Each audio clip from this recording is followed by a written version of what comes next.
Trupang Ilonggo. Please subscribe and like and share. Aliansa ng pagkakaisa, aliansa para sa pamumuhay, aliansa ng pamumuhay. Tama si Andrew. Ano ang sigaw? 12! 12! 12!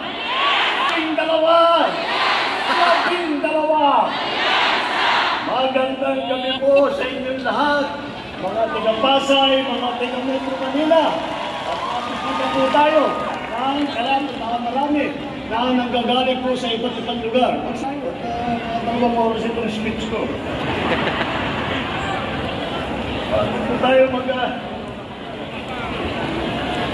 magpagbigyan niyo po ako at tinitilan po tayo yung aming mga kandidato dahil tinitiyak po na kompleto at wala pang napasabugan ng Granada. Kaya naman po, wala po kayo maririnig po mga ganyan. Yan na po ang kaibahan ng alyansa sa lahat ng mga ibang tumatakbo dito sa halalan nito. Wala po kayong maririnig na masasamang salita. Wala po kayong maririnig na panakot. Wala po kayong maririnig ng pagmumura. Dahil po, nakita nyo naman pala, nakita nyo naman po, narinig nyo po ang programa ng ating mga kandidato. Hindi lamang ang programa, mas mahalaga pa siguro ay ang kanilang nagawa na. At kung titignan nyo po ang record po nila, ang lagi lang kanilang iniisip ang kapayapaan at ang kaunlaran para sa bawat Pilipino, para sa buong Pilipinas. Makikita nyo naman po ang galing ng aming hinaharap. Kaya malakas po ang loob ko para makaharap sa inyo at sabihin na iboto ninyo ang ating mga kandidato. Dahil napakagaling, napakahusay po at bukod pa ron, napakamabuti na tao lahat ng aming kandidato. Kung iisa-isahin po natin, kaya alam naman natin, napakagaling lahat. Narinig nyo na yung kanilang mga achievement doon sa kanilang pinagdaanan ng iba't ibang mga posisyon sa pamahalaan, sa serbisyo publiko. At pag pinagsama-sama natin, lahat po na ito, ng napakagaling, ay naku, talaga naman, nakakagulat at nakakatuwa na makita na meron tayong mga nagsiservisyo sa publiko na ganito ang pagmamahal sa taong bayan, ganito ang pag-aalala sa taong bayan, ganito ang pagbibigay ng tulong sa bawat Pilipino.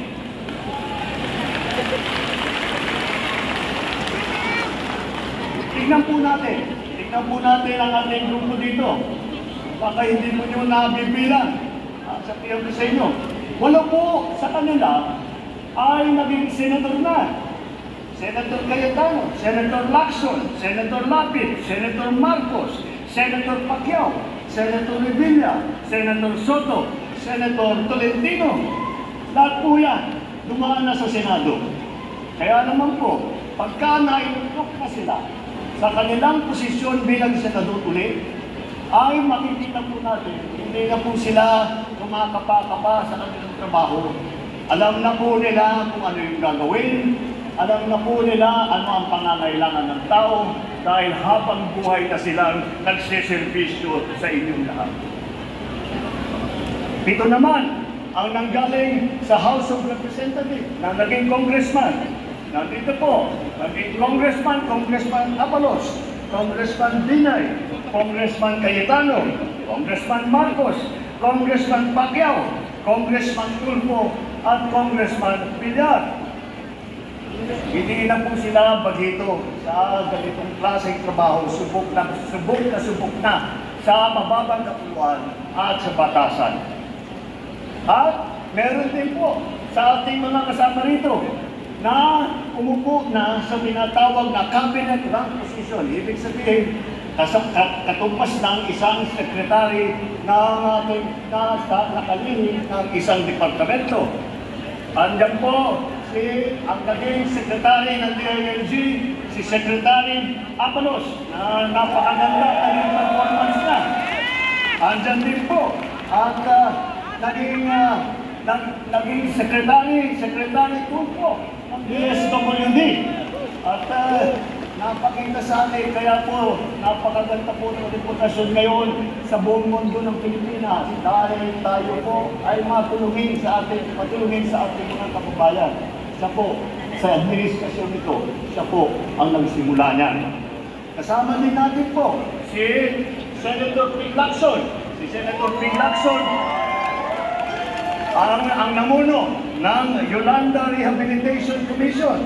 At siya po ay ang nagbigay ng tulong at nagdala ng lahat ng mga kailangan ng mga naging biktima, yung mga nasalanta ng bagyong Yolanda. At kasama na rin natin si Senator Tolentino na dumaan din po sa MMDA na makita naman ninyo. At dahil napakahirap po na trabaho yan, kagaya ng nabanggit ni Mayor Benhor, ni Secretary Benhor, sinabi nga niya, ang kanyang tinutulungan pag MMDA ka ay lahat ng mga mayor, lahat ng mga iba't ibang lungsod, lahat ng iba't ibang bayan na nasasama sa Metro Manila. Kaya po, ngunit yung mahirap na trabaho yan ay nagawa na at maganda ulit ang kanyang performance. Alam nila ang gobyerno, nakisado nila mula sa matataas na posisyon at hindi na sila dadaga na basta daldan ng daldan, gawa lang sila ng gawa, trabaho lang sila ng trabaho. They will stand in the Senate, not to oppose, but to propose. Ibig sabihin, wala silang hinahanap na panggulo. Wala silang iniisip na pagwatak-watakin ng Pilipinas.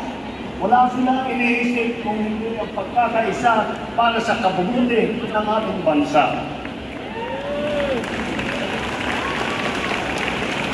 Narinig ko rin po ang tatlo sa aming kandidato na naging gobernador.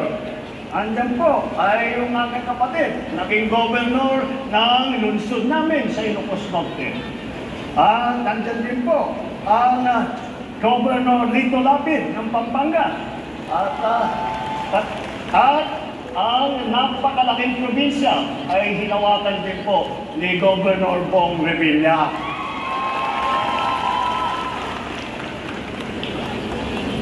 Meron din po tayo mga mayor ng mga malalaking lungsod. Andyan din si Mayor Rabanos dati ng Mandaluyong kung saan nakatanggap ng karami-rami na pagkakakilala sa magandang naging pangyayari sa Mandaluyong. Andyan naman si Mayor Abby Binay na Mayor Abby Binay na maraming dalampala galing sa Makati. At siya po ay humawak ng Makati, yung pinakamayaman na lungsod sa buong Pilipinas. Alam niyo po, kung akakalain po ninyo na dahil maraming pera, maraming pondo, ang isang lungsod ay madali ang trabaho. Hindi po.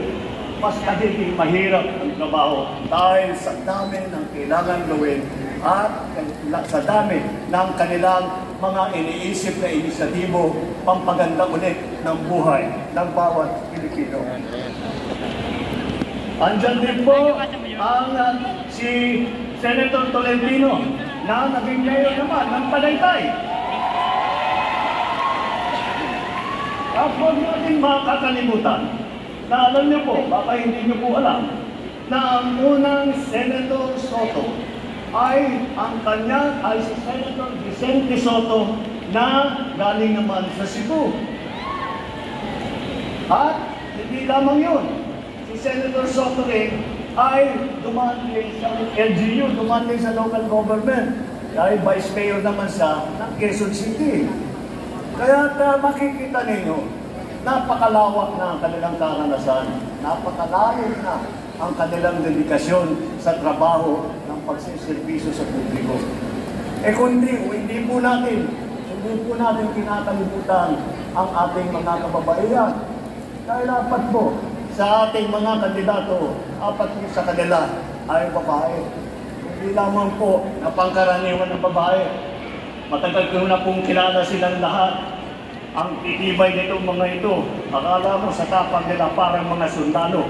Kaya maaasahan ninyo na ipagtatanggol nila ang karapatan ng mga kababaihan at maririnig ang boses ng kababaihan sa Senado.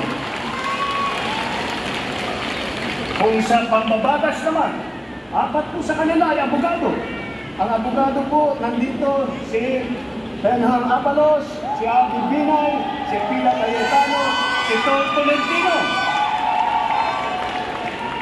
Puro po magagaling na abogado, sanay na sanay sumulat ng magagandang batas na hindi na kailangan pag-aralan ang mga bagong pangangailangan, ngunit alam na nila dahil nasubukan na nila at nadaanan na nila. At ang lugar malamang pagka tumana sa mga pagsama-sama ng mga abogado, at alam mo na, magkasama mo na lahat yan. At laging magandang usapan. Hanggang napunta ang usapan na nagtatalo sila kung sino yung pinakamagaling na abogado. Yun lang naman ang problema.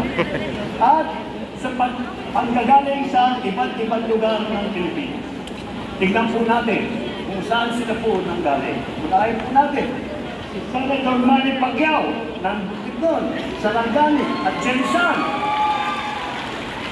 At si Edwin po naman na Dabawenyo ay siya lumaki sa Davao Oriental at sa Sulu, kung saan na destino ang kanyang ama na naging bayani ng Pilipinas. Ang nanay naman namin ni Amy ay, alam niyo naman siguro, si Imelda, 100% waray po. At alam natin, baka hindi niyo po nalalaman na ang mga ninuno ni Camille Villar, sila po ay nanggaling sa Iloilo, mga Ilonggo po. Mga kababayan, malinaw po sa kanilang pagtalumpati at sa kanilang mga pinapalalangin para sa ating bansa na kung ano ang direksyon ng alyansa. Ito ay ang kauntaran. Hindi pag-aaway-away, hindi ang pag-aapil. Ang kailangan po natin ay mag-unlad. Hindi po nananakot at hindi nagsisisigaw. At ang kailangan po natin ay solusyon. Hindi po ang mga maiinit at naanghang na salita na wala namang kinalaman at wala namang kabuluhan. Ang mga kandidato ng alyansa ay kasama natin sa pagtataguyod ng interes ng kapakanan ng bawat Pilipino. Ipaglalaban natin ang ating soberanyo at karapatan sa pamamagitan ng diplomasya at diplomasya. Hindi natin isusuko ni isang pulgada ng ating teritoryo at hindi tayo kailangan sumunod sa kahit na sinong mga dayuhan na kahit ang sabihin nila. Tayo po ay may ganap na karapatan at dapat makinabang sa yaman ng ating sariling bayan. Sa laban kontra naman sa krimen at droga, hindi natin kailangan dumaan sa madugong solusyon. Wala kaming paniniwala na ang solusyon ay kailangan pumatay ng libong-libong Pilipino. May tamang paraan para tiyakin ang kapayapaan at kaayusan. At yun ay sa pamamagitan ng mga maayos na batas, epektibong pagpapatupad ng mga malalakas na suporta sa ating mga pulis at lokal na pamahalaan. Sa ekonomiya naman at sa trabaho, hindi natin kailangan umasa sa iligal na mga industriya tulad ng pogo na naging pugad ng krimen at karahasan. Ang solusyon po ay tunay na trabaho, isenteng sweldo at suporta sa maliliit at sa mga nangangailangan.